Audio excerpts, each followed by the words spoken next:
தேவனே நான் ஓமதண்டையில்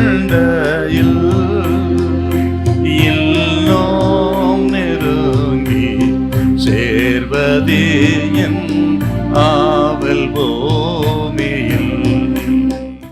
மார்க்கு சுவிசேஷம் 16ஆம் அதிகாரம் 4வது வசனத்துல, அந்த கல் மிகவும் பெரிதா இருந்தது, அவர்கள் ஏறிட்டு பார்த்தபோது அது தள்ளப்பட்டிருக்க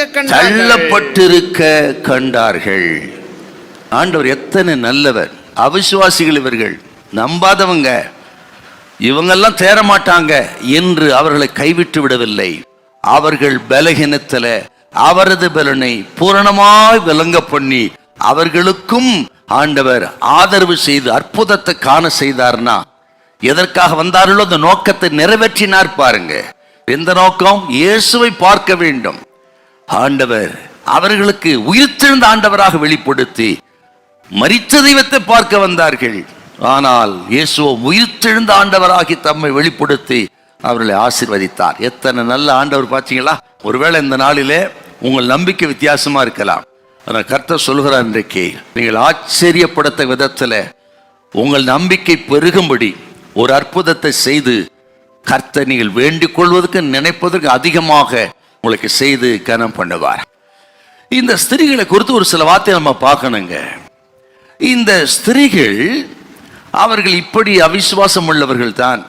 ஆனால் அவர்களுக்குள்ள இருந்த நல்ல குணத்தை நீங்க கொஞ்சம் பார்க்கணுங்க. எப்படின்னு கேட்டீங்கன்னா, அவர்கள் ஸ்திரீகளா இருந்தாலும் ஒருவேளை அவர்கள் அவிசுவாசப்பட்டிருந்தாலும் உயிர்த்தெழுதல் நம்பா இருந்தா கூட அதிக இருட்டோட அவர்கள் கல்லறைக்கு வந்தார்கள். நேரமும் அதிக இருட்டோட, இருட்டுல ஸ்திரீகள் கல்லறைக்கு வந்தார் என்று சொன்னால் ஒரு ஆச்சரியமான ஒரு காரியம் இது. அப்படி வந்தார்கள் சொன்னால் அவர்கள் இயேசுவின் பேரில் வைத்த அந்த அன்பு தான் அடையாளம்.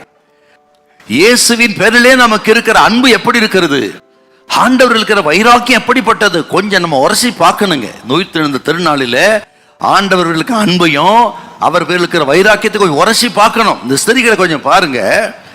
இவர்களுக்கு ஆண்டவர்கள் அத்தனை வைராக்கியம், அவரை நேசிப்பதில் கருத்தா இருக்க தேவ பிள்ளைகளை கர்த்தர் சொல்லுகிறார், உங்களுக்கு முன்னுமே அவர் கடந்து போவார். உங்களுக்கு எதெல்லாம் பிரச்சனைகள், பாடுகள், போராட்டம், முடியாது ஆகாதுன்னு இருக்கீங்களா, அது எல்லாவற்றையும், அந்த பிரச்சனைகள் எல்லாவற்றையும் கர்த்தர் விலக்கி வழியை திறப்பார். கர்த்தர் உங்களை கைவிடவே மாட்டார். ஹல்லேலூயா, ஹல்லேலூயா.